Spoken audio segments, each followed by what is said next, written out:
корейские козинаки из кунжута. Подготовим все необходимые инструменты, а именно скалку, то, чем мы будем наносить масло, доска нам потребуется, масло подсолнечное или кунжутное. С кунжутным, сразу скажу, это ароматнее и вкуснее, а также нам потребуется пищевая пленка. Пленка нам нужна для того, чтобы получить красивые и ровные края у козинаков. То есть, если мы сделаем сразу красиво ровные края, то мы потеряем как можно меньше продукта и как можно больше подготовим именно для сервировки красиво оформленного. Итак, разворачиваем пленку так, чтобы у нас остались края с запасом, потому что они нам нужны будут для оборачивания, для обертывания. Теперь сразу нанесем масло на пленку, потому что потом на нас уже на это времени не будет.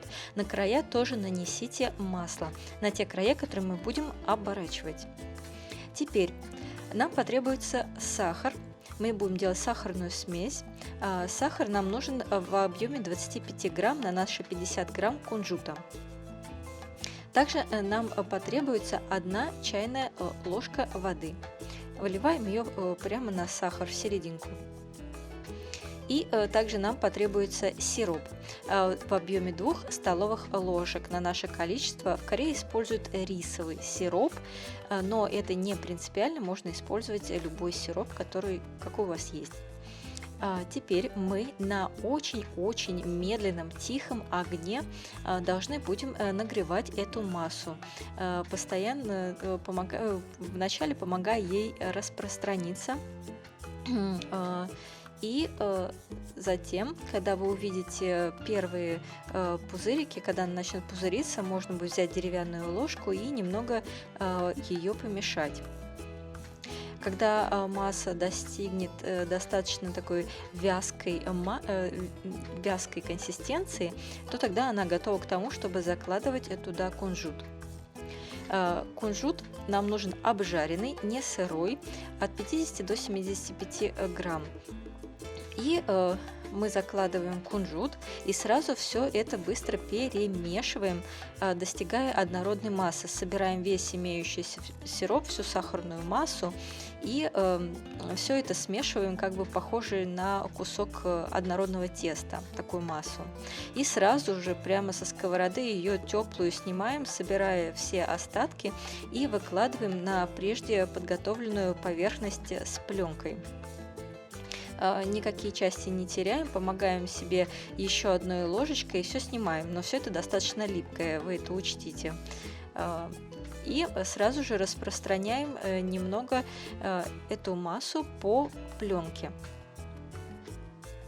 Пока она еще теплая, мы сразу же начинаем ее заворачивать и раскатывать. То есть со всех сторон. Сначала заворачиваем с одной стороны и начинаем с помощью скалки подкатывать в эту сторону сгиба пленки, образуя ровный край. Затем мы подворачиваем следующий край пленки справа или слева, неважно, и также скалкой подкатываем, начиная от середины, ровно расталкивая массу в другой образованный край пленки. То есть такой способ нам дает ровную форму, в данном случае квадратную или прямоугольную, для того, чтобы нарезать ту традиционную корейскую форму козинаков. Правда, у них это называется не козинаки, а можно скорее сказать сладкие конфеты из кунжута. И оставшиеся края мы по такому же принципу заворачиваем, по такому же принципу раскатываем в стороны. Затем края можно будет подровнять вот так вот руками. Масса пока что еще теплая и не сопротивляется. Затем мы даем массе совершенно абсолютно остыть. Когда масса остынет, то она еще плюс к этому и застынет. И будет твердая, ее уже будет не так легко сломать и даже не так легко разрезать. Поскольку мы смазали пленку маслом, она будет отходить совершенно абсолютно легко, без всяческих проблем. Мы разворачиваем пленку и удаляем ее с наших уже почти готовых козинаков. Вот посмотрите, какая толщина у нас получилась.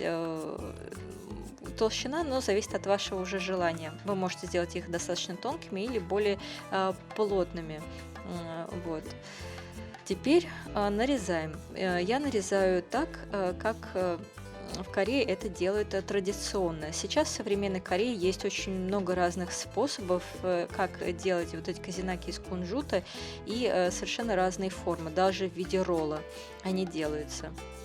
Но вот мы нарезаем их сегодня вот так вот под углом, ромбиком, да, это форма ромба.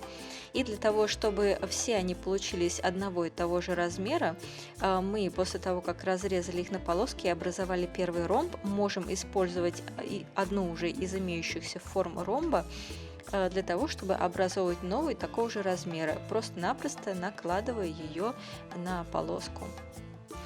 И вот мы с вами получили то, что пойдет для сервировки, такой красивой идеальной формы.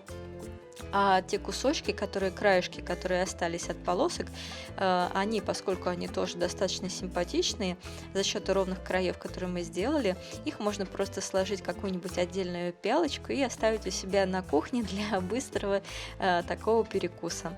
Вот, тоже очень они будут симпатично смотреться. Итак, давайте посмотрим еще раз, как мы нарезаем форму.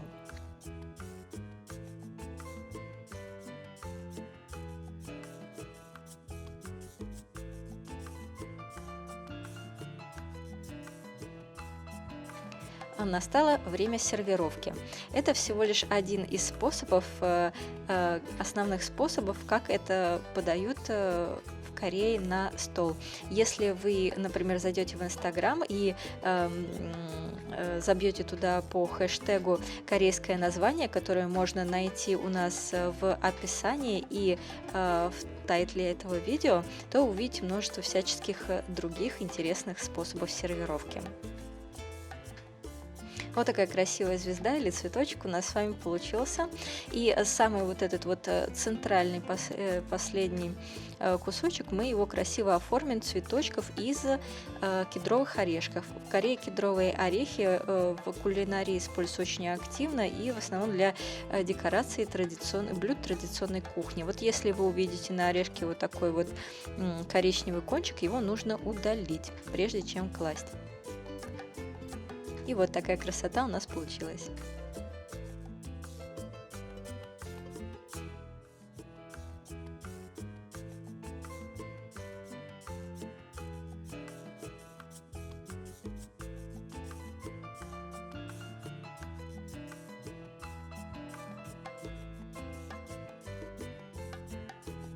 И вот настало время тестинга. Хочу сразу сказать, что в Корее делают такие казинаки не только из кунжутных семян, а также из черных кунжутных семян с арахисом и множеством других возможных вариаций. Вот посмотрите, все хорошо, плотно утрамбовано. Вкус получился, как и должен был быть, очень сладкий. Очень хорошо сочетается с мятным чаем. Надеюсь, этот десерт вам понравится. Не забудьте поставить лайк или дизлайк под этим видео и оставить комментарий о вашем опыте корейской кухни. Приятного аппетита!